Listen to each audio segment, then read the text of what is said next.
forget, inshallah. So next week there's an event, something we can all enjoy inshallah together. So one of our students in the program that finished the Quran a few months ago, and parents want to do donate some food and feed the kids and the families. So what we're going to do is this. Next week, the Halaqa will run at the same time, just not here. It will run in the gym. So exact same time, after Maghrib, we'll just have it in the gym. Everyone who comes to the Halaqa and doesn't come to the Halaqa is welcome. I think the capacity is around 300 people, which I don't think people exceed because there's rarely that number here during the Halaqa time. So basically, we'll pray Maghrib and we'll go to the gym, and you will have some food, and then listen to me talk as you're eating. Probably easier for you to understand what I'm saying here for your stomach is so, in case you're coming in hungry. So inshallah next week is for our student Adnan. I'm not sure is it for someone else or just him? And Usama as well, right? So it's a dual celebration. Yeah, so I'll just make sure. So it's a dual celebration, both our student Usama, Khalifa, Sheikh Saeed's son, and Brother Abdul Salah. Both of them finished the Quran for the last few months, or maybe less, I can't remember anymore. Time is running by. But we're having a small celebration for them, inshallah. Their parents would like to feed everyone. So I thought that would be a nice way to kind of put two things together. I don't want to stop the Halaqa. And there's really no reason to do it. You can just come to the gym and I can talk to you as you're eating lahm and those and all the other stuff that you enjoy eating. Yes.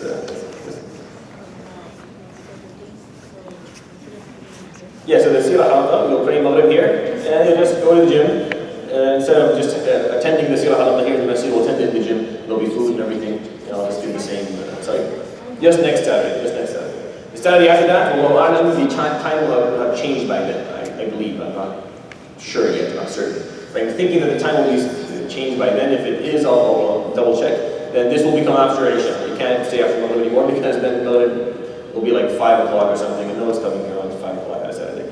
We've tried this before. So this week and next week, we continue after Maghrib. Next week, inshallah, we'll just be in the gym instead of being here. Everyone is welcome, everyone is invited to actually come and celebrate with us the completion of the Quran of our students. And at the same time, you can listen to the Halaqa and there with some food, and hopefully that way, inshallah, there's barakah for everyone. Yes? What's your question? Tickets? No, you don't need tickets, just come. Don't Your ticket is that if you're someone who attends this Halaqa regularly. And if you're not, just come with someone who does, and then you can come in for free. Inshallah. Okay. So where we are right now in the Sira, we're in the 5th year of his hijrah, of his migration. Sallallahu Alaihi Wasallam. I hope that you've learned from me a couple of things in terms of the timelines. I hope that you know the difference between the years of his bi'atha, meaning the years prior to his immigration, the years when he was in Mecca, the first 13 years, and I'll refer to them the 3rd year of his prophecy or 7th year of his prophecy, and then post his immigration, sallallahu alaihi wasallam. I'll refer to them as the 5th year of his hijrah. Right? And they're different. There are 13 years of prophecy in Mecca, and then 10 years post-immigration within Medina, or 11 if you want to be technical. But basically that's the timeline. I'm 23 years old. So we're coming closer to the end of his life. Yes, this is the 5th year. There's only more, maybe five years left to go. That's it. We've talked about, and whenever I start the TCL, I always begin with prior to his birth. I always begin generations before he was born. And when I talk about his birth and the first 40 years of his life, Allah subhanahu wa ta'ala sent his way in terms of preparation for him to become a prophet. And we talk about the first 13 years of his prophecy, in Mecca, and then we move on to Medina. So this is coming to the end, but it is a very rich part of the Sira. There's a lot to talk about. It takes a long time, meaning the first 40 years of his life lesson will take maybe 4 halaqat, and then maybe one ghazwa will take 4 halaqat, because there's so much information to share. There's so many lessons for us to learn. So what we're talking about now is a ghazwa called the Ghazwa Dhat al-Riqa, and it's one of my favorite ghazwat to talk about, if not the favorite one to talk about. The reason is because there's no bloodshed at all. And there's all these really nice stories, just really, really heartwarming stories that happened on the way back that I think are really, during the actual ghazwa on the way back, that I love sharing. And this ghazwa, the reason for it, just to kind of remind you, the Prophet ﷺ, after Uhud, things became a bit difficult. I don't know what's wrong with this one, it's too high.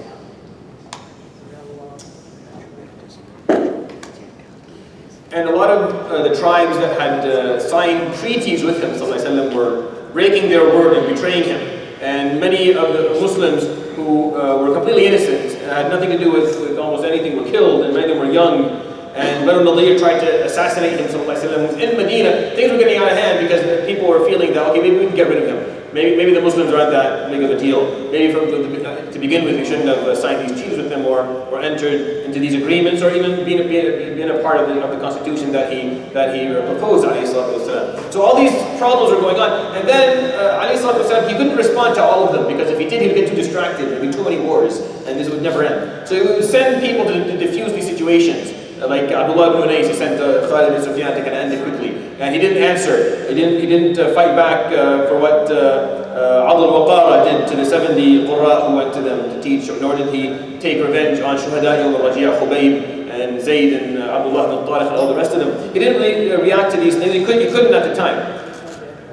And Banu Nadir had to leave. We talked about that story. But then a group of tribes, not too far away, around 300 kilometers away, were gathering up, and they weren't very strong. And the Prophet ﷺ knew they weren't very strong. And he knew that they wouldn't stand up to the Muslims. And he wanted to kind of reinforce the Muslims' strength in Arabia. That was a big part of his strategy, ﷺ, is making sure that he keeps the morale high and that he gives a good reputation as well. This was something he cared for, ﷺ. When you study him, you will find that there is this everlasting connection.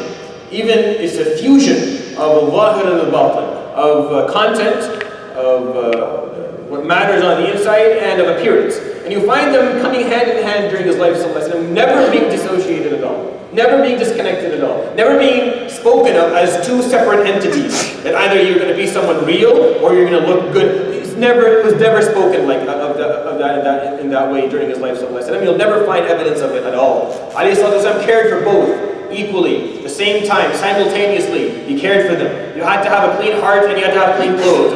It came together. You couldn't choose. The choice is never there unless you're actually forced to choose, and that is a very, very rare situation. And I can't even imagine the scenario of you choosing from. It's very hard, right? I'll give you the example that comes to my mind that I can understand, is that if you are someone who is very, very poor, you don't have much money at all, and you're forced either you work for halal, and you clean on the inside, and make a very small amount of money, and you don't have, you can't afford the basics, you can't afford clean clothes, if that's how poor you are, or you work for haram, and you make a lot of money, and now you can afford clean clothes, but you're taking haram. That's the only situation I could possibly imagine where this would apply. But for most of us, for the vast majority of us here, or almost everyone sitting here, that's nearly never the issue. But we have made this disconnection whether either things are of appearances, of the externity of who we are, or things are of content, of the interior part of who we are. And there's never been any disconnection Islamically. They've always come hand in hand. And if you can understand that during his life, you'll appreciate a lot of the things that he did and the way that he would function. And you'll understand the Quran in a much deeper way as well, because that's what the Quran says.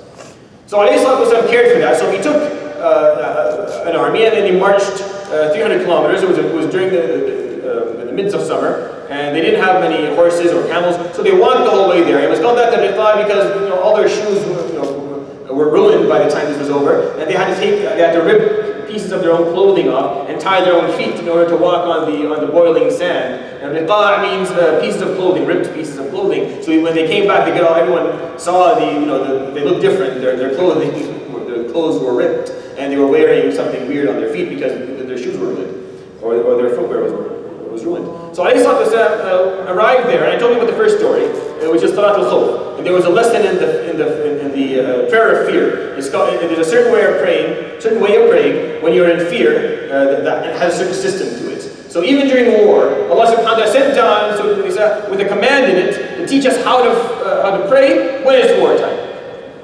Basically, indirectly explaining to us that it's not okay for you not to pray during war. Why would the ayah be revealed if it was okay for you to say, I don't need to pray during war, I'll just do it later. Even during war, if it's a group, you find a way to do it. There are very, very few times in life that it's okay for you to postpone a prayer to the next one. Very, very few times. Like I said, you have to be a surgeon saving someone's life. Or you have to be someone who's actually in the process of saving another person's soul. Or someone else's life, or you're a pilot and it's in the middle of a storm and you miss Maghrib or Fajr because you can't let go for a few minutes. These are the type of situations, extreme emergencies. Besides that, you pray. Work is not an emergency, neither is going to school. And definitely not being on a trip. And definitely not just being, going out and walking around the mall. These aren't excuses for you not to pray on time. You have to find a way to do it. Because the excuse is not temporary. Meaning, we know we live in a country that doesn't really care about our prayer times. We know that we live in a country that doesn't have musallayat in different places for salah, in different parts of the city. We know that. So that means when you walk out of the house, you have to be prepared. You have to have your kit with you. You have to have your wudu. You have to know what you're doing. I mean, if you and I were, if I was giving this Halaqa in Syria, or Saudi Arabia, or a Muslim country, I wouldn't have to tell you this because all you have to do is just walk outside and the masajid are fill up the place. You go in, have wudu, make wudu, you can pray, take a, rest for a few minutes and then walk out again. But here that's not the case. For you to make it to a masjid, sometimes it will take you more time than you actually need to, the prayer time will be over if you decide to go to a masjid. So you have to be prepared. And if we can't postpone prayer during war, then I don't know what excuse will work for us Yawm al-Qiyamah. And I think that's an important lesson for us to learn from this battle. On the way back, of course, the other army, when they saw the Muslims, and they just got scared and ran away, and no bloodshed happened at all. And the Prophet ﷺ stayed there for a night just to demonstrate some strength and power. And then he took the army and went back to Medina. On the way, there will be 3 stories that I will share with you. The first story I shared with you last time was the story of Ghawrath ibn al-Harith, the man who walked behind the Prophet, behind him, until the Prophet ﷺ lay down and hung his sword on the tree. And he came and pulled the sword out and put it under the Prophet ﷺ's neck and woke him up. In the story that I told you last time. Now, what's interesting to me in this story that I didn't get to share last time I talked about it, was the fact that the Prophet ﷺ did not punish this man. And he's saying he didn't punish him. No punishment was inflicted upon this individual. Even though he was most likely going to kill the Prophet ﷺ. That was the whole point of him making it that far into his camp, pulling out the sword and putting it under the Prophet ﷺ's neck. He wasn't there asking for money. He wasn't there asking for a debate or an argument or an intellectual discussion. He wanted to kill the Prophet ﷺ. But Allah subhanahu wa ta'ala's wisdom and the Prophet ﷺ was protected and he didn't die. And alayhi salatu wasalam spoke to him, and this now was shown to be very rude. He asked him, how about you accept Islam? I think we should find something for you to think about with all this. Why don't you accept and say, La ilaha illallah, Muhammad Rasulullah? He said, no, I would never do that. He said, all right, then how about you stand by us and you support our claim? No, I won't do that either. See, very, very disrespectful individual. So the third thing he asked, well, how about you just don't fight us again? How about you never work against us again? And the guy said yes. The Prophet ﷺ was happy with that, anything more. He called upon all the Sahaba and said, please tell them what just happened. And he told them. Now, why did he do that? This story could have ended, because this story was told to us by Bilal and by Ghawrath himself.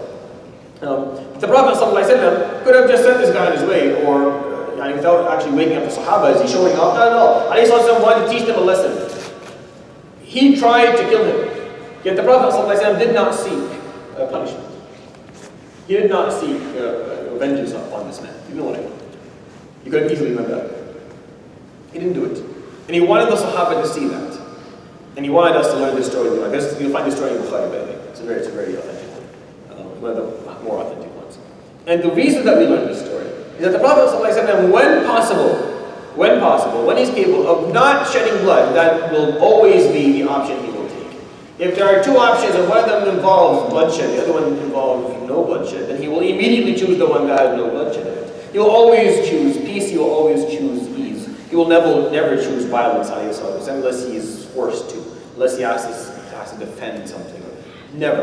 And then you'll find this in his life time and time again. And it was important for the Sahaba to learn, because they were going to go on crusades, and they were going to go and they were going to conquer a lot of corners of the earth. At the time, the earth was not known as it is known today, that there is South and North America and there are parts of Australia. People didn't know what was known was the Middle East and Northern Africa, Europe and parts of Asia. This was the old world. This is what people knew about. And the Muslims in the 30 years were going to conquer most of it. And if they entered with a mindset of bloodshed, of killing people and violence, then things were going to turn out quite ugly. But it didn't, because they had learned these lessons from him, through practical observation. He would wake them up and say, see, look what just happened. Tell them what just happened. So he would tell the stories of what happened. But the thing, I told him, Man yamna'uka minni, who will protect you from me. And he said, Allah, and I tripped and fell, and then he picked up the sword, put it under my neck and asked me who would protect him, and I begged him for forgiveness, and he offered it to me. And he offered me 3 options, and I took the third one. And the Sahaba looked at each other, and we learned from it. And the man was let to go on his way. Now the next story, also on the way, before they actually make it to Medina. Now, since the first time he put some people to guard, it didn't work out very well. So when they came to camp the next time, he was a bit more vigilant, so I said, getting proper guards. He said, the last time I almost got killed. Maybe some of you would have got killed as well. How about we get a better guarding system so that it doesn't happen again? Even though we're not really necessarily fearing the people who ran, but we should do this properly, right? When you do something, do it well. That's the only thing I ask of you if you're under... Actually, it's the only thing I ask of anyone in life, but specifically if you're young.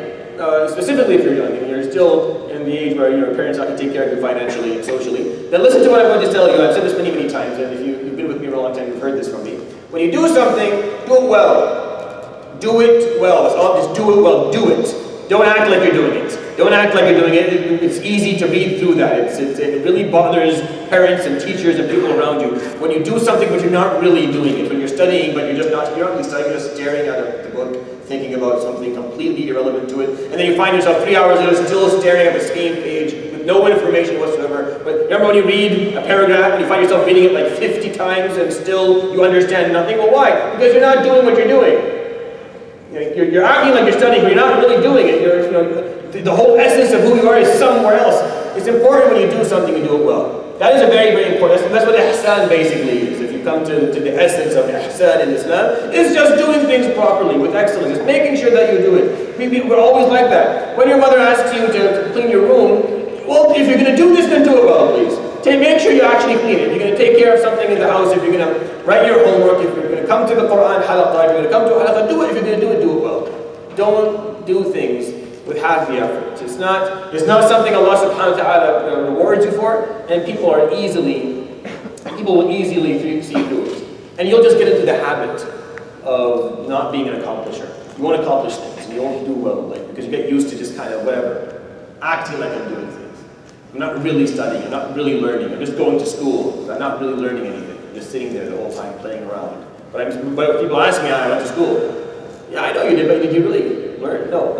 Why did you? It doesn't make any sense. Life is too short for you to waste time like that.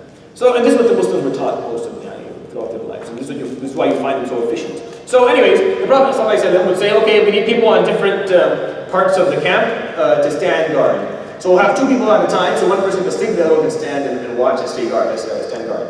So they did, and 2 people came together, Abbad ibn Bishop, and Ammar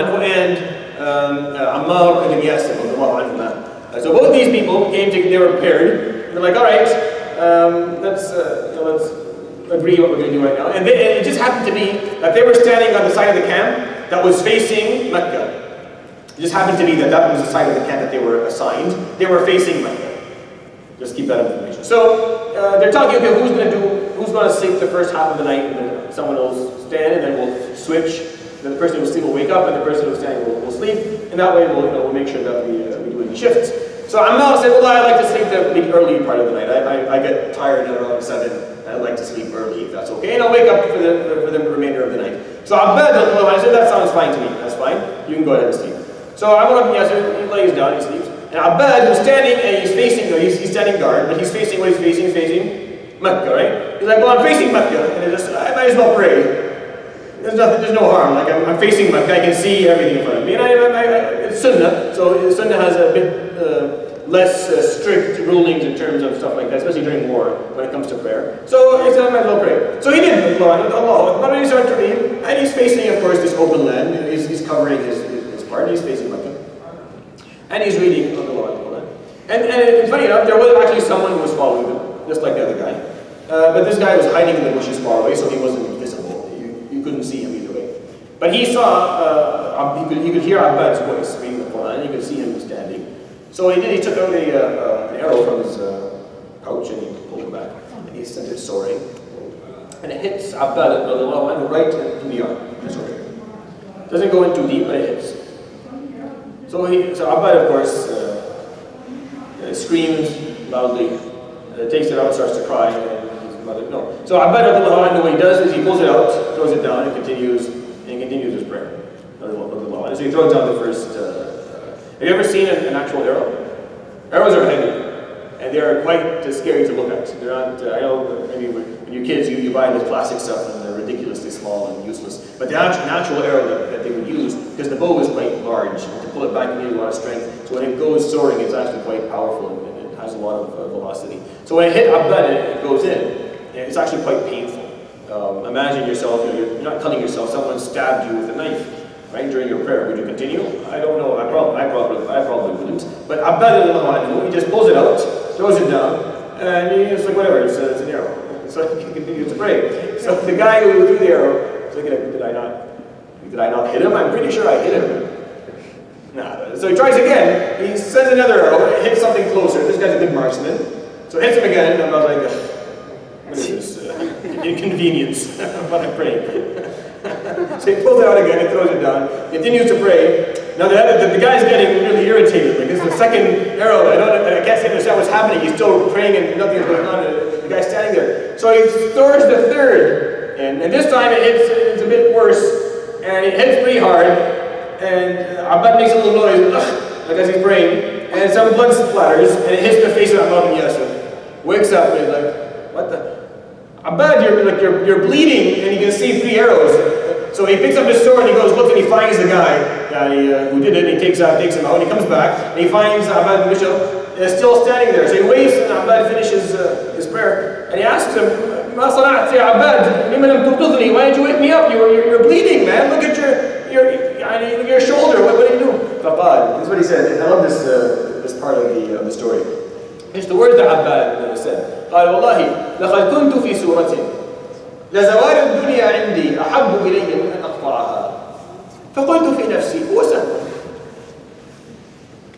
What he said was this. He said, I was reading a surah that would rather the world end than cut it in half, than stop reading it. Like I was enjoying what I was reading so much that I felt like I'd rather the world end, my life end, I'd rather die than actually cut this surah and go see this person. And I tell myself, well, it's just an arrow.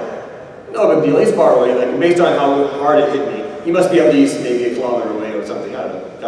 So it's going to take him a while to get here. By then, inshallah, he finished the surah, and that way, I can take care of this. And I haven't cut my halaqa. So he's thinking to himself, I think this can probably work out. I can finish my halaqa, I can finish my surah, and then I can take care of the issue that is at hand. Do we know what surah it is? So it is narrated to us with not too. The authenticity of this narration is not that good, but it's the only one that I have that I can share with you. It was narrated to us, and it was reading Surah Al-Kahf. That's what we have. And some scholars refer to the fact that this happened on the night of Jummah. So it was the night of Jummah. So he was like, well, it's the night of Jummah. Might as well read Surah Al-Kahf, and he used to love reading Surah Al-Kahf, so he recited it very well. Now, I don't expect you right now to have that, especially if you have that level of joy when you're reciting the book of Allah subhanahu wa ta'ala. But I expect you to start building on it from now. It's important that you start to slowly in your life build your ability and build your closeness and your relationship with the book of Allah subhanahu wa ta'ala so that you actually find joy when you read. I don't think you'll ever be in a situation that is close to the story of Abbad bin Bishr, where you're being hacked at with a knife and you still decide that you want to read them. And I think that was a stretch, to be honest. I think Abbad should probably, at the first time, take it out, and go take good care of this, and come back and finish his prayer. But the whole point of this story is for us to kind of observe